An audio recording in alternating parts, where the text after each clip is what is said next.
The 1940s, a pivotal decade in American history. It was profoundly shaped by the challenges of World War II. During this time, a powerful movement emerged to tackle and eliminate discrimination within labor unions across the United States.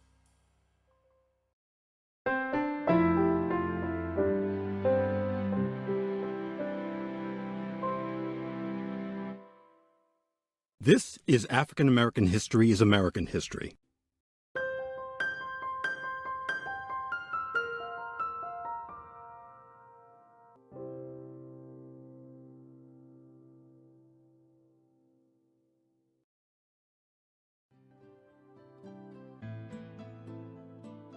Landmark moments in this struggle were the issuance of Executive Order 8802 and the establishment of the Fair Employment Practice Committee, or FEPC. Both were bold steps toward fair employment practices. Signed by President Franklin D. Roosevelt, the groundbreaking Executive Order 8802 prohibited discriminatory employment practices by federal agencies, labor unions, and private companies alike. It represented a significant advancement in civil rights, echoing the growing demand for equality in the workplace. A. Philip Randolph, president of the Brotherhood of Sleeping Car Porters, played a key role in this movement.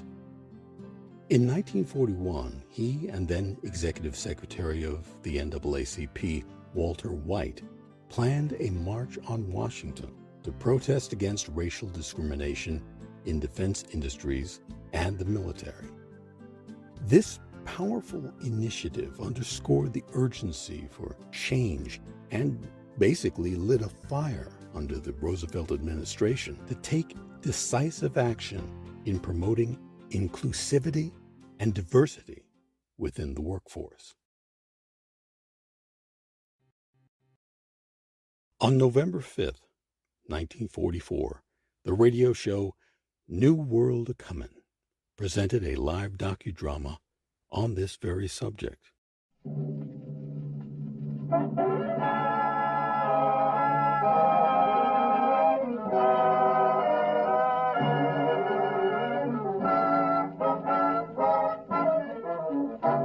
With the sweep and fury of the resurrection, there's a new world a-coming.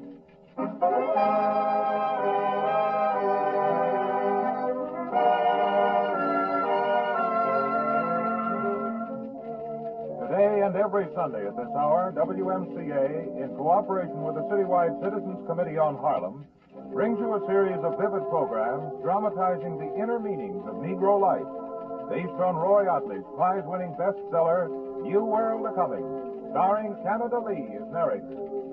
Today's program, written and directed by Mitchell Grayson, is a documentary story of Executive Order number 8802, which created the President's Committee on Fair Employment Practices.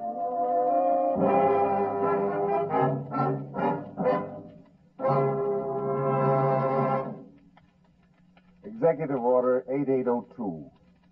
What does it say? What is its meaning? How did it come about? What does it aim to accomplish? Who's for it? And who's against it? 6 months before Pearl Harbor, it was not uncommon to witness a scene at a factory employment office similar to this. All right. Glad to wait your turn, men. Now fill out your application. Give us all the information about what you've done in the past, and we'll get to all of you just as soon as we can. I'm next, mister. Okay. I'll take your application. Here it is. Your name is Michael Brady? That's right. Live in Brooklyn? Yeah, that's right. You've been a watchmaker for 3 years, huh? Nearly 3 years. Okay, you can start to work immediately at our precision instrument plant in Brooklyn. Oh, thanks. Wait a minute. Take this slip of paper to the address marked on it, and you can begin working right away. Okay, next. I'm next, mister. Oh. Okay, let me have your application. Oh, yes, sir. Henry Johnson, 233 West 137th Street. Oh, you live in Harlem, huh? Oh, yes, sir, but I'm willing to work in Brooklyn, Long Island, anywhere. Yeah. You're a watchmaker, huh? For 15 years. Yeah, so it says here on the application. And I got the best references from all the places I worked at. Well, we don't have any jobs open right now. We'll let you know just as soon as we do. But your advertisement said you needed 100 watchmakers. Yeah, I know, but, well, we've got all the men we want. We'll let you know. Oh, but I'm the second man in line. I've been here since early this morning. We'll get in touch with you when something shows up. Next. Okay, Johnson, go on. Move along. Next man, step along. All right, let's have your application. This Negro watchmaker turned away and walked toward the door. The personnel supervisor, who said there were no more jobs available, wrote on the application reason for his statement. One word. Colored.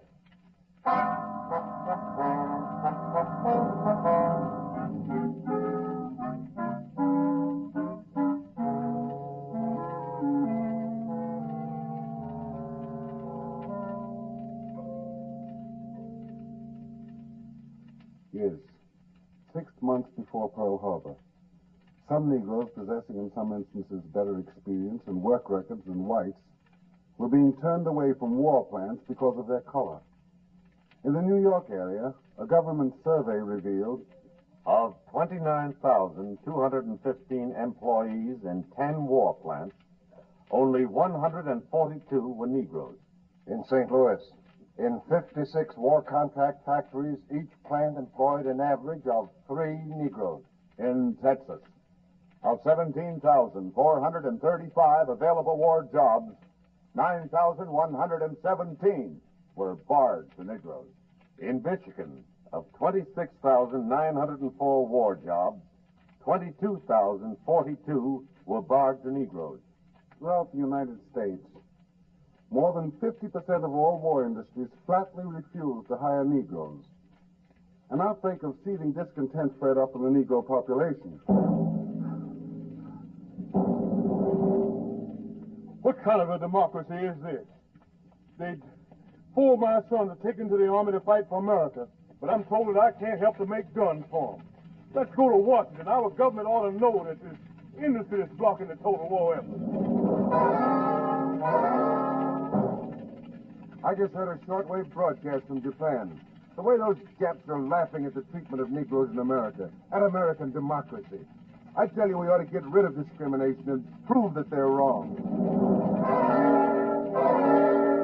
My husband just joined the army. I wanted to help in the war effort, so I applied for a job at the sewing factory. They said that since I was working as a housemaid, they couldn't give me the job. They said if women like me got defense jobs, there'd be a shortage of maids. I've lived in this town for 52 years, since I was born. I'm a painter. I was unemployed, and although painters were in great demand, they didn't give me the job. They brought in a bunch of men from another state, and they got the jobs.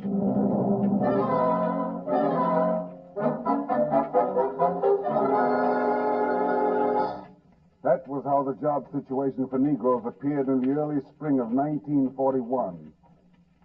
In New York, at the office of the National Association for the Advancement of Colored Peoples, a distinguished Negro labor leader, A. Philip Randolph, came to visit Walter White, executive secretary of the association. Philip, have you looked through that pile of letters on my desk? Yes, I have. What do you think of it? Oh, serious. I tell you, we must not take this thing lying down. I agree with you. It's just shocking. We're continually flooded by calls from people and letters. Individuals even stopped me on the street, all of them bitterly complaining against the rotten Jim Crow discrimination they're coming up against in war factories. Yes, I know. It grieves me so deeply that I'm beginning to think that we've just got to have a Senate investigation of this entire matter and settle this thing once and for all. I'm sure the president is with us, but we ought to put some real pressure on Washington. I think I know how it can be done. How? A march on Washington. You see, one individual parading up and down in front of the White House denouncing racial prejudice will mean nothing. But if we were to organize a march on Washington with 50,000 people in a peaceful yet a mass demonstration, I think that would command respectful attention. It will take a lot of organization. Well, we could charter special trains, hire a caravan of buses, even hitchhike. We've got to let the whole country know about this issue. We'll make it work. I'm with you, Philip. 100%.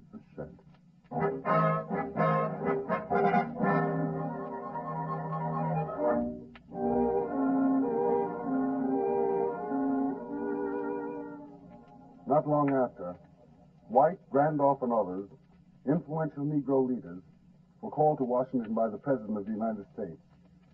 As a result of this meeting on June 25th, 1941, President Roosevelt issued Executive Order 8802. The President's Proclamation, the first presidential order affecting minority racial groups directly since Lincoln's Emancipation Proclamation, created the Fair Employment Practices Committee. I do hereby declare that it is the duty of employers and of labor organizations to provide for the full participation of all workers in defense industries without discrimination because of race, creed, color, or national origin. And all contracting agencies of the government of the United States shall include in all defense contracts hereafter negotiated by them a provision obligating the contractor not to discriminate against any worker because of race, creed, color, or national origin. Signed, Franklin D. Roosevelt.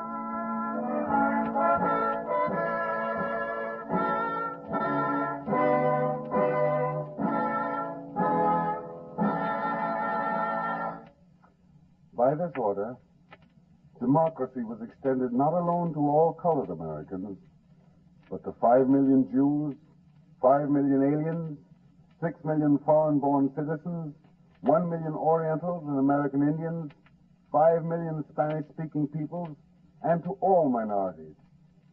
Then, almost immediately after the order was put into effect, complications set in.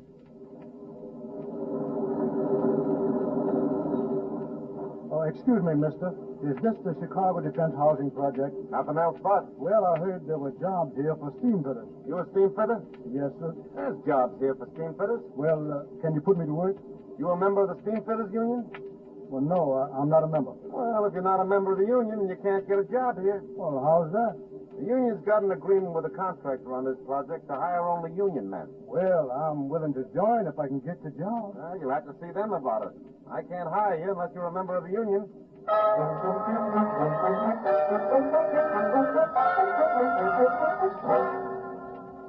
Yes, sir? Can I help you? Well, my name's Lawrence, Jim Lawrence. Yes, Mr. Lawrence. Well, I went over to the Chicago Defense Housing Project looking for a steam fitter's job. I'm a steam fitter. And they said I couldn't work unless I was a member of the union. Yes. Well, I went to the union office and tried to join up. But they don't admit Negroes into that union. Then what happened? Well, then I came here. This is the right place to come, isn't it? The President's Fair Employment Committee? That's right, Mr. Lawrence. I'm going to ask you to put your complaint in writing and sign it. We'll investigate it and do what we can to help you.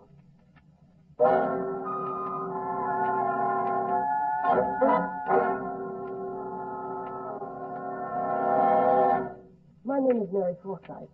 I'm with the President's Committee on Fair Employment Practice. Well, howdy. I'm Tim Smith, the union delegate. Mr. Smith, I've been investigating a complaint of discrimination filed by a Negro steam fitter, Jim Lawrence. A complaint? Against the union? Yes, Mr. Smith. Well, now, how can a Negro complain of discrimination in our union? We don't have any Negroes in the union to discriminate against. That's just it. The contractor tells me he's willing to hire Negroes if they can do the work. Now, wait a minute. He can't do that. He's got an agreement with us saying he can't use anybody except members of our union. As far as the government housing project is concerned, your union policy is not in line with Executive Order number 8802. Now, look here, ma'am. Are you telling me that... You just don't seem to realize we live in a democracy. And Negroes are being drafted like everyone else. There's a presidential order and a clause in your contract which forbids discrimination against workers in defense jobs because of race. Your union will have to change its policy. Well, We'll have to hold a meeting on that. By all means, if it will help clear up these issues. And if it would make matters simpler for you, I could tell you what another union recently did on the same subject. Yeah? What union? The Railway Mail Association. For 27 years, it refused to admit colored members, and only recently it broke down the barrier. Negroes were voted into the local, and now everybody has agreed that they are excellent union members. That's so? Well, I'll see what can be done.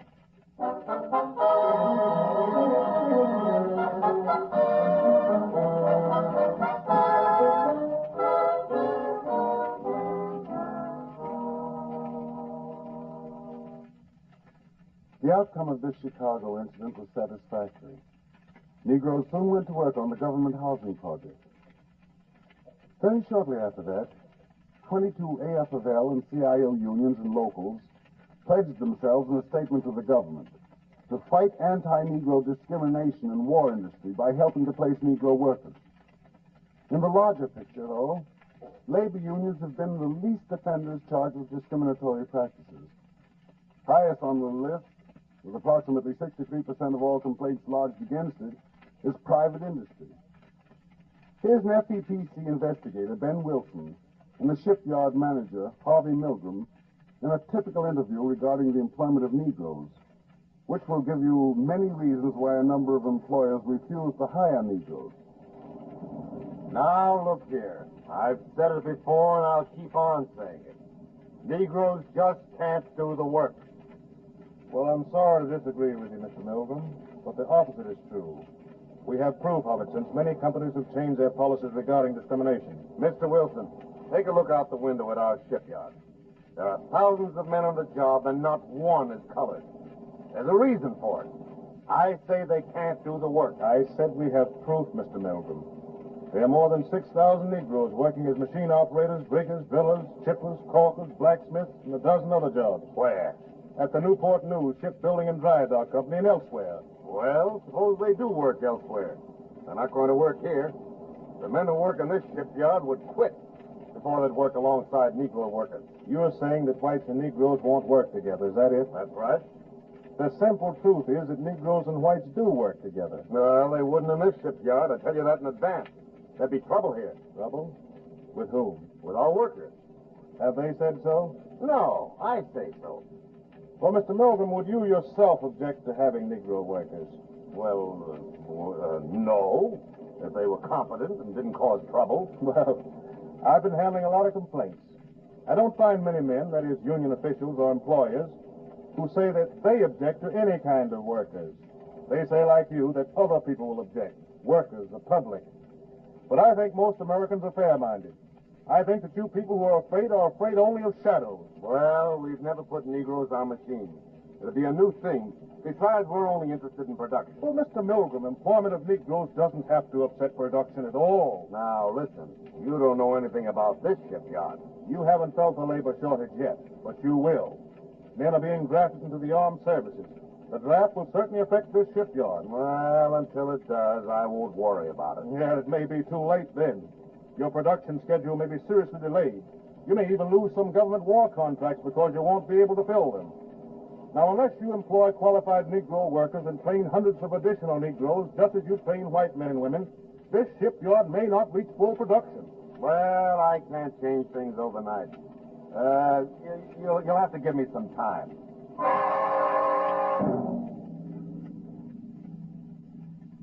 Things certainly changed a lot overnight.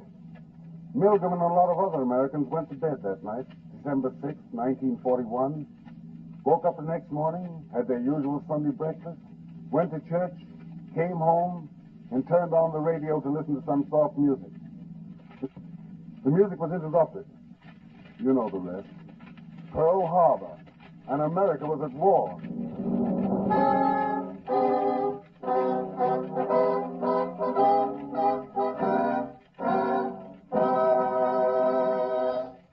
At first gradually, then in large numbers, Negroes began to get into war jobs. Large companies even began to upgrade Negro workers who had never before been given a chance to work on complicated machines. Colored women were brought into war industries. But Still, there were a few companies which refused to abide by the letter and spirit of the President's Executive Order 8802. I just don't want to be told how to run my business. I think you're missing the point. We're not suggesting to you how to run your business. Mr. Wilson, I've built this aircraft plant from scratch. Until today, it's one of the largest in the United States. I'm doing more war work than most of my competitors. I need more help. All I did was ask the United States Employment Service to send me 30 girls for assembly work. Yes, 30 white girls. That's right, 30 white girls. Unless you request 30 qualified girls, regardless of color, you're discriminating, and the government won't help you do it. I won't be told how to run my business. Well, just what have you against Negroes? Just that I resent being told who I must hire and fire. Well, we are not telling you who to hire and fire. But for the good of the total war effort, you must make use of all people who can do the job. Mr. Wilson, I'm not in the mood to discuss principles with you. The only principles we're concerned with is eliminating discrimination, putting people to work regardless of race, color, creed, or national origin. I won't hire Negro girls in my plant. Now, if you're so anxious to help the war effort, send me 30 white girls.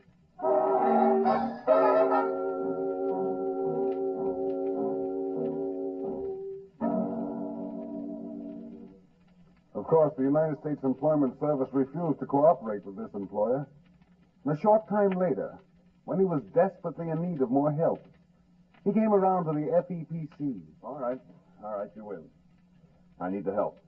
I'll take all the workers the Employment Service can send me. White, black, or any color. That wasn't the end of the incident either. When finally the employer accepted assembly workers without discrimination, he found that qualified Negroes were just as efficient as anyone else he'd employed. Then he said he'd make a public statement. Yes? I'm ready to make this statement to anybody. I learned the hard way. Well, I'll admit that I made a mistake. I'm hiring all the help I can get now. And all that I ask is that they can do the work. It's the best way in the long run. It's the only American way.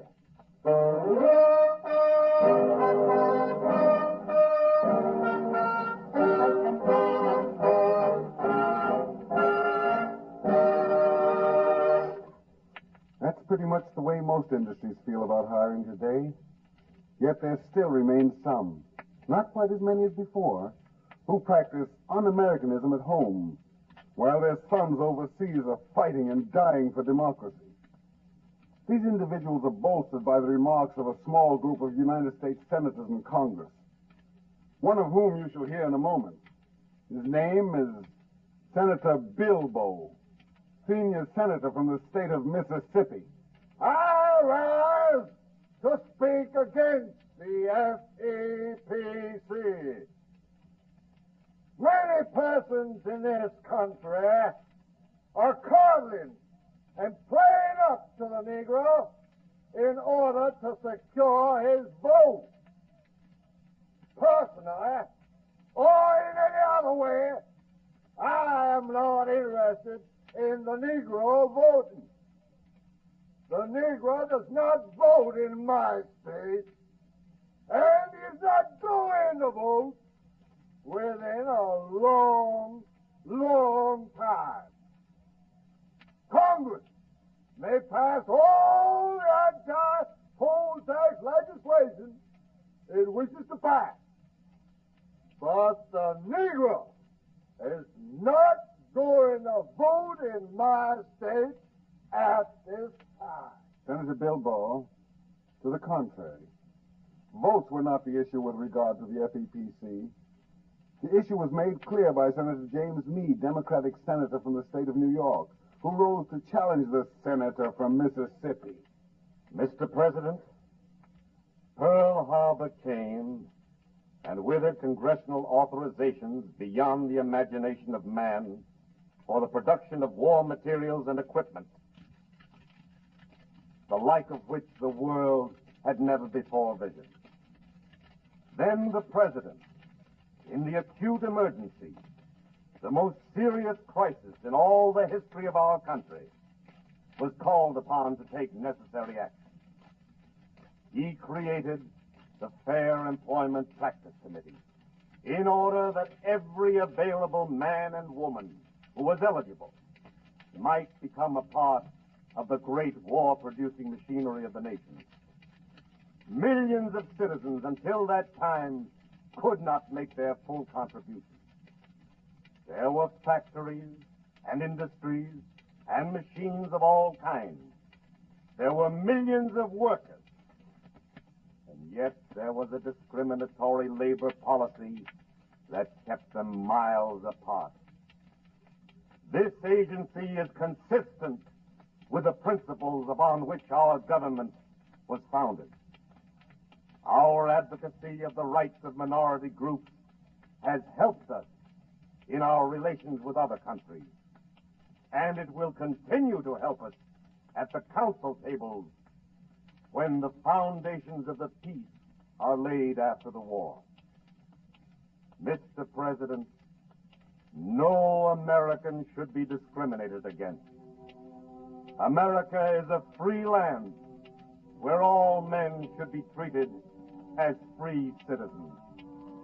I shall vote in favor of the FEPC in order that America and all its citizens shall remain free.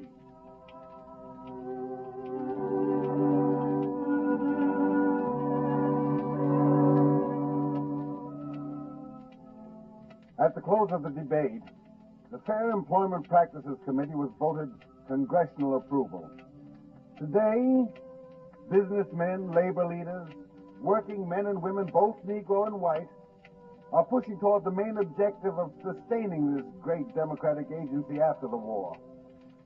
The leader in the fight for its continuance after the war is still President Franklin Delano Roosevelt, who recently said, Our Economic Bill of Rights, like the sacred Bill of Rights of our Constitution itself, must be applied to all our citizens, irrespective of race, creed, or color.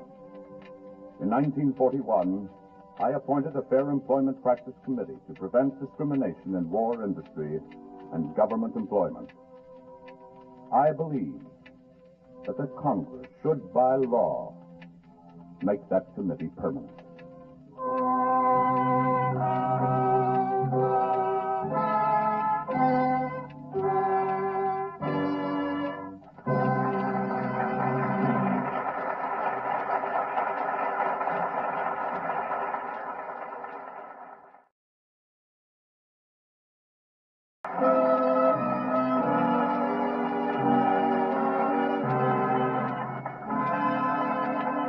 This program was written by Mitchell Grayson and is based on Roy Otley's prize-winning bestseller, New World A-Coming. Featured in today's cast were Canada Lee as narrator, Muriel Smith as Mary Forsythe, Frank Wilson as Jim Lawrence, Fred O'Neill as Ben Wilson, Joe Boland as Tim Smith, Martin Wolfson as Senator Meade, Sanford Pickert as the aircraft manager, and George Randall as Walter White. Next week, New World A-Coming will present Barbara Layton's story of an experience in Harlem Hospital with an all-star cast, including the star of Bloomer Girl, Celeste Holm, the star of Anna LaCosta, Hilda Sims, the star of Carmen Jones, Muriel Smith, and the star of New World A-Coming, Canada Lee. Music for today's broadcast was by James Lozito, conducted by Jerry Sears. This is America's leading independent station.